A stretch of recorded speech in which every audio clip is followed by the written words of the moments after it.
का धन्यवाद।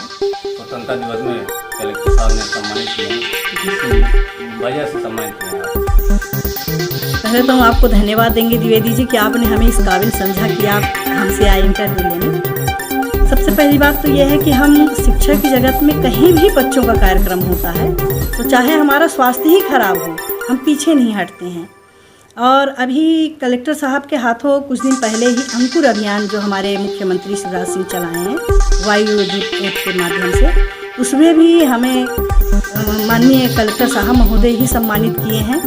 वृक्ष लगाना, उसको किस तरह पालन पोषण करना। दूसरा आपका भी ये उज्ज्वल भारत उज्ज्वल भविष्य केंद्र सरकार की योजना थी, उसमें भी हमको शिक्षा विभाग से एक दायित्व मिला कि उस पर नुक्कड़ नाटक तैयार करना।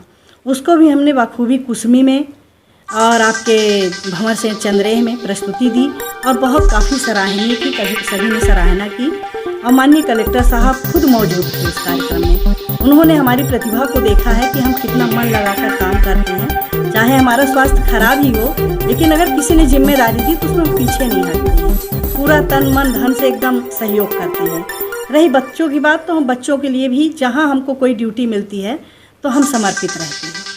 आप शिक्षा के साथ सांस्कृतिक गतिविधियों में आपकी काफ़ी चर्चाएं रहती हैं, बच्चे भी काफ़ी प्रेरित आते हैं।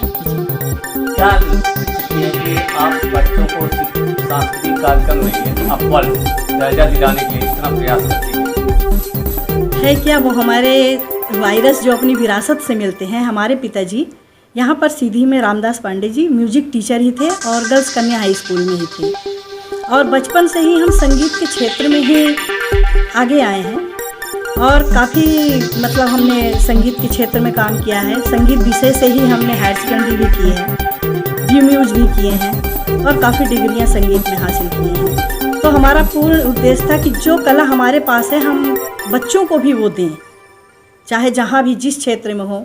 नाटक हुआ, लोकगीत हुआ, शास्त्रीय संगीत हुआ, नृत्य हुआ, गीत हुआ, हर विधा में हम बच्चों को राज्य और नेशनल तक पहुँचाएंगे। सीएम राइज चालू हुआ है, क्या गतिविधियां वहाँ चल? जी सर, बहुत अच्छी बात आपने पूछी है। सीएम राइज विद्यालय अभी 2 महीने पहले ही चालू हुई है और उसमें हमारे यहाँ एक सुभाष चंद्र पटेल जी बहुत ही अच्छे प्राचार्य आए हैं जो मतलब काफ़ी विकास कर रहे हैं विद्यालय का। और सीएम राइज के ही तहत हमने योग प्रशिक्षण प्राप्त किया है भोपाल से, राज्य से। इसके अलावा योग में भी हम राज्य के नेशनल तक बच्चों को ले गए हैं। और आपके सीएम राइज के अलावा में जो है CCL भी चल रहा है, CCL गतिविधि, जिसमें बच्चों को नृत्य, गीत और काफ़ी आकर्षणपूर्ण शिक्षा दी जाएगी। तो हम आपके सीएम राइज विद्यालय में प्रभारी हैं योग के, संगीत के, आपके क्या बोलते हैं ये स्काउट के, CCL के, चारों विधाओं में हम बच्चों को शिक्षा दे रहे हैं। राइज सरकार ने चालू किया, लेकिन यहाँ 10 की 10 है, कोई नया शिक्षक नहीं है, वही पुराने शिक्षक की या पुरानी पद्धति से पढ़ाई हो रही है। क्या लगता है कि सरकार के लिए नया कदम नहीं उठाएगी? नहीं सर, पुराने शिक्षक नहीं हैं। आपको मालूम होगा कि अभी करीब 1 हफ्ते बाद हमारे यहाँ से 18 शिक्षक जा रहे हैं और उनकी जगह पे नए शिक्षक आ रहे हैं और बहुत सारे नए शिक्षक आ भी चुके हैं जो कि सीएम राइज परीक्षा पास करके और यहाँ पर नियुक्तियाँ हुई हैं और काफ़ी आगे धीरे धीरे थोड़ा समय तो लगेगा विकास में। बच्चे तो अभी कुछ पुराने हैं, सिर्फ 6 में और 9th में कुछ प्रवेश मिले हैं। थानावा टोला में जी, पहली से 5वीं तक सीएम राइज है, वहाँ पानी टपका रहा है, वहाँ 2 ही शिक्षक हैं और भी समय पर विद्यालय नहीं खोलता।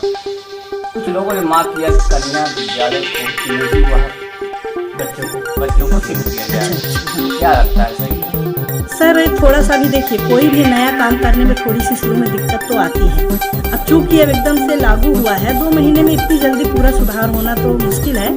फिर भी प्राचार्य महोदय, अभी बहुत सारे वीडियो हमारे पास आए हैं, पूरी दीवारें रंगीन हैं, चित्र बने हैं, नई नई गतिविधियाँ हो रही हैं और बच्चे बहुत अच्छी तरह से मन लगा के उसमें गतिविधियाँ कर रहे हैं और नवाचार भी है और आगे और अच्छा प्रयास होगा। आप लोग देखते रहेंगे, अभी तो शुरुआत है। साथ सांस्कृतिक गतिविधियों को बढ़ावा दे रहे हैं, आपको लेकर कुछ स्टाफ भी बहुत कुछ नहीं दिखते हैं, क्या लगता है? ये तो आप जानते हैं, जब कोई बहुत अच्छा कार्य करता है, अगर उसकी तारीफ होती है तो कुछ लोग होते हैं जो पसंद नहीं करते हैं, क्योंकि सबकी हमेशा जो है कड़वा होता है। और हमारी आदत है सच बोलने की। कहीं भी अगर गलत हो रहा है तो चुप नहीं बैठते हैं और उसके लिए हमारे दुश्मन तैयार हो जाते हैं। जैसा आप देख भी रहे हैं, शिक्षा विभाग में कुछ लोग हैं, हमारा लिस्ट से नाम हटा देना, कहीं भी कुछ गतिविधियाँ करना, वो मतलब परेशान करने की कोशिश करते हैं, लेकिन भगवान हमारे साथ है। कलेक्टर साहब ने आपको जो विशेष रूप से पुरस्कृत किया है, इसलिए क्या लगता है शिक्षा विभाग आपका नाम हटाया? कौन से ऐसे हैं जिन्होंने यह षड्यंत्र कर रहे हैं? कुछ प्रतिद्वंदी हैं सर, वो हमारे कॉम्पिटिटर रहे हैं, जैसे उनकी पत्नी है या उनके भाई हैं और उनको स्थान नहीं मिला, हमको मिल गया, तो काफ़ी षड्यंत्र किए और 2 साल से पुरस्कार रोके हुए हैं, होल्ड है हमारा। अभी 1 महीना पहले धीरेन्द्र चतुर्वेदी जी का लेटर आया है जिला शिक्षा अधिकारी को कि इसका उत्तर दीजिए। अब उत्तर वो तो देते हैं, लेकिन अगर बाबू इधर उधर कर दिए तो बेचारे जिला शिक्षा अधिकारी खुद नहीं जान पाते हैं। डीओ और कलेक्टर साहब को आपको सम्मानित करने के लिए क्या संदेश देंगे आप? हम अपने जिला शिक्षा अधिकारी को बहुत बहुत धन्यवाद देंगे और माननीय आदरणीय कलेक्टर महोदय जी को तो दिल से धन्यवाद देंगे कि उन्होंने हमें इस काबिल समझा और हमको सम्मान के काबिल समझ के सम्मानित किया। इनके लिए हम बहुत बहुत शुक्रिया। लास्ट सवाल, अंकुर अभियान को लेकर आपने काफ़ी प्रयास कर रहे हैं, काफ़ी वृक्षारोपण कर रहे हैं, जी क्या कहेंगे? अंकुर अभियान में तो हम ये सबको कहेंगे कि घर घर वृक्ष लगाएं। हमारा वृक्ष हरा भरा होगा तो धरती भी सुंदर सजी रहेगी, पर्यावरण बहुत अच्छा होगा, प्रदूषण दूर होगा। अभी हमने आयुष्मान कला समिति की ओर से बहुत सारे 101 वृक्ष लगाए हैं, जिसमें कुछ पत्रकार महोदय को भी आमंत्रित किए, लेकिन ये चुनाव चल रहा था पंचायत का, इस कारण से कुछ लोग नहीं पहुँचे, लेकिन हमारे CM राइस के प्राचार्य, जिला शिक्षा अधिकारी सभी पहुँचे थे।